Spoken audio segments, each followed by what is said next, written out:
Assalamualaikum warahmatullahi wabarakatuh. Kembali lagi bersama kami, Kahfi Media.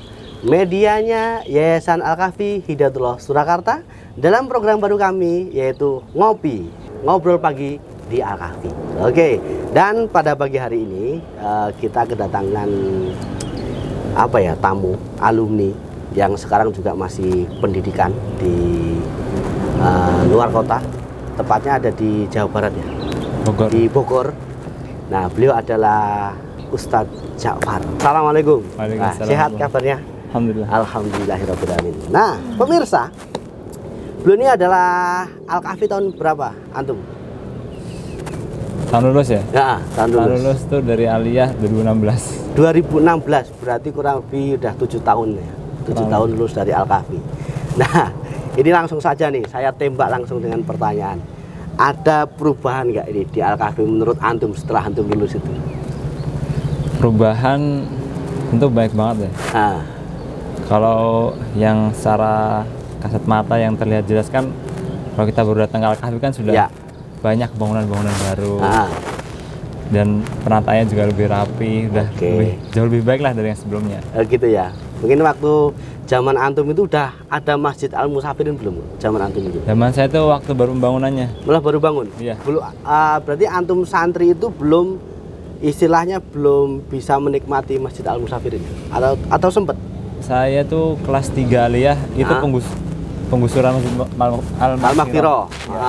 Dan baru pembangunan Al-Musafirin. Jadi ketika jadi santri, masih jadi santri, belum sempat sholat di Masjid Al-Musafirin. Oh gitu ya. Cuman setelah jadi alumni masih jadi. Cuman sempat bertugasnya di mana antum dulu?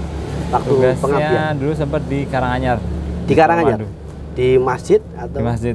Di masjid sana ya. Jadi lebih kayak memakmurkan masjid, kegiatan-kegiatan masjid gitu. Iya, memakmurkan dan membersihkan. Oh gitu ya. Sekaligus smartboard begitu ya. Iya. Ya memang alumni dari Al-Kahfi itu pemirsa. Jadi setelah lulus dari kelas 3 ataupun kelas 12 aliyah itu memang ditugaskan ke berbagai daerah, ke masjid, ke pesantren, untuk langsung terjun ke masyarakat biar merasakan bagaimana itu bersosialisasi begitu. Seperti ini Ustadz Ja'far juga sama seperti itu. Nah, saat antum dulu nyantri di Al-Kahfi itu apa sih yang sampai sekarang itu menjadi kesan yang tidak terlupakan itu apa? Kalau Mondo biasanya hal yang paling berkesan tuh tentang, saya nyebutnya solidaritas ya. Solidaritas. Solidaritas, terutama sesama teman sepondok lebih umum, dan lebih khusus lagi teman segerombol atau sesirkel. Mungkin sesirkel seleting begitu kira-kira ya. Gitu. Oke. Dan mungkin solidaritasnya itu dalam bentuk misalkan kayak barang-barang itu bisa dipakai bareng begitu. Oh, banyak banget. Solidaritasnya sama kita luas banget ya. Mulai dari hal-hal baik sampai hal-hal buruk. Oh gitu ya. Nah, untuk buruknya mungkin bisa disimpan. Nah, hal yang baiknya itu contohnya seperti apa itu? Contohnya mungkin bisa hal sederhana, ambil makan, ambil makan, jagain lauk, atau kadang nemeni ketika butuh, nemeni ketika ngobrol. Dan bentuknya banyak sih, mungkin yang hal yang baik ya. Iya. Terus ini nih, ada juga kadang di pesantren itu kita melakukan hal-hal usil nih sama teman kita. Antum pernah nggak seusil apa antum? Apa antum termasuk santri yang lurus-lurus aja, atau yang kadang usil juga sama teman gitu? Kalau usil mesti pernah ya, cuma lupa saya itu usulnya apa.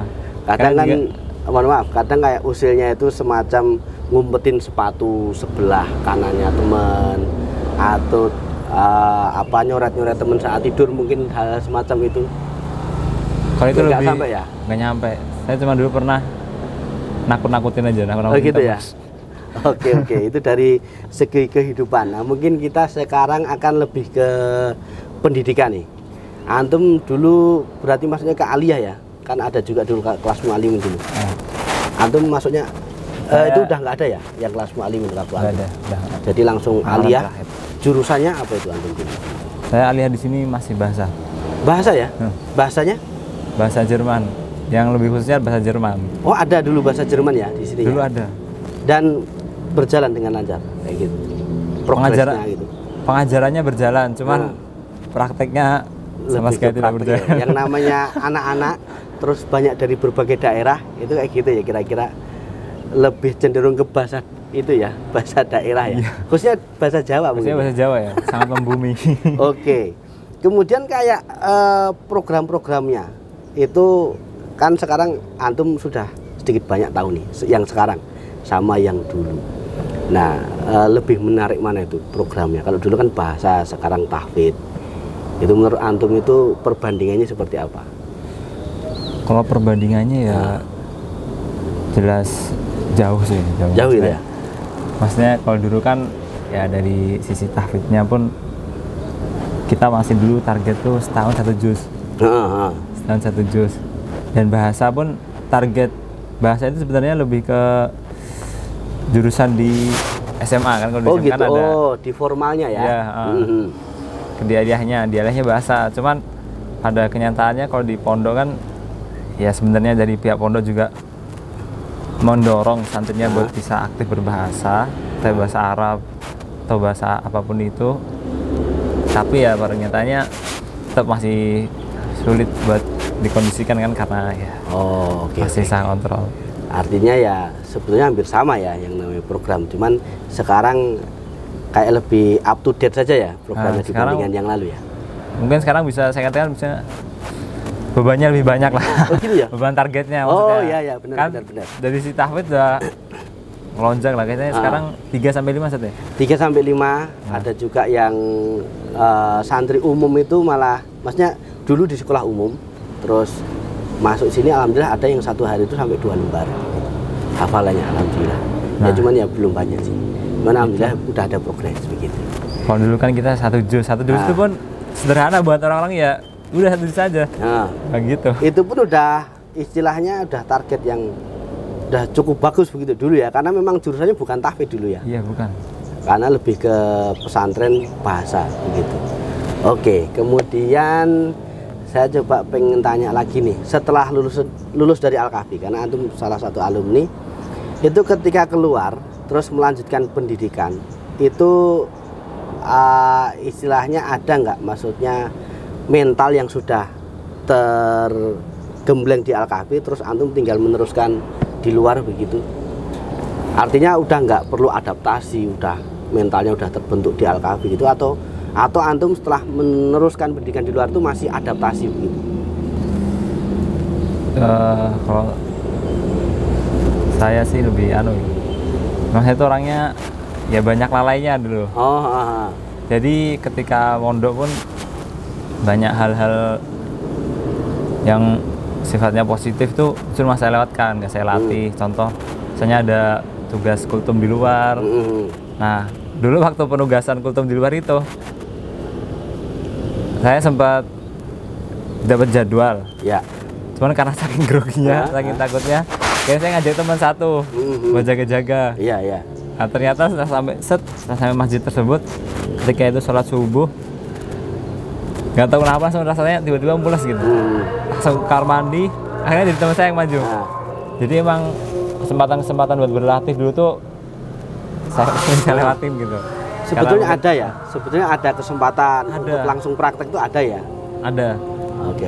Jadi karena seperti itu jadinya ketika keluar tuh ya banyak, kalau beradaptasi terlalu sih enggak biasa, cuman ya jadi lebih banyak belajar ketika di luar juga. Oke, siap. Oke. Kemudian mungkin ada 2 pertanyaan terakhir nih. Kalau antum sekarang melihat Al-Kahfi saat ini, kira-kira apa nih yang harus ditingkatkan dari Al-Kahfi yang sekarang menurut antum? Kalau ditingkatkan mungkin lebih spesifik ke Al-Kahfi sih enggak. Cuman ke secara umum aja secara umum boleh. Terutama buat pondok-pondok, pondok. Terutama pondok saya dulu Al-Kahfi kan. Lebih sekarang tuh karena lebih yang harus ditingkatkan tuh tentang pembelajaran tentang adab. Oh gitu ya? Iya, karena ya adab ini suatu hal yang penting ketika kita menuntut ilmu. Oh oke. Ya karena saya kira saat ini memang adab itu perlu ditekankan begitu, karena memang anak-anak itu sekarang sudah banyak istilahnya terpengaruh oleh teknologi yang lebih canggih, pengaruh-pengaruh dari luar itu kayak adabnya itu agak berkurang. Jadi mungkin harus sekarang lebih ditekankan kepada para santri dan dibiasakan gitu kira-kira ya. Oke, kemudian yang terakhir adalah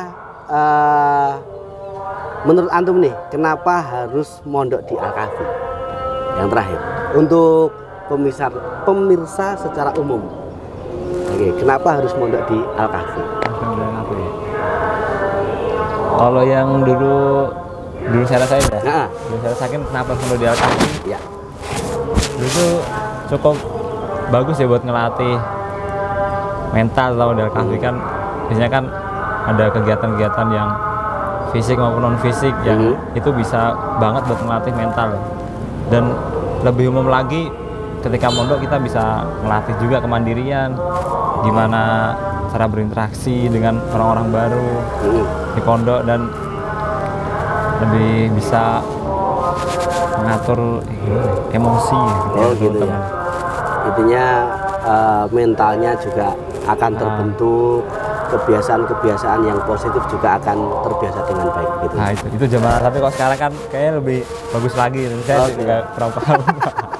Oke, kira-kira begitu sementara sejak Far. Semoga nanti antum dalam pendidikan di Wadi Mubarok di Bogor nanti selesai dengan baik, dengan apa yang seperti orang tua dan antum harapkan, menjadi orang yang bermanfaat untuk umat tentunya, untuk melanjutkan estafet ini, dakwah kepada masyarakat Indonesia khususnya. Amin, amin.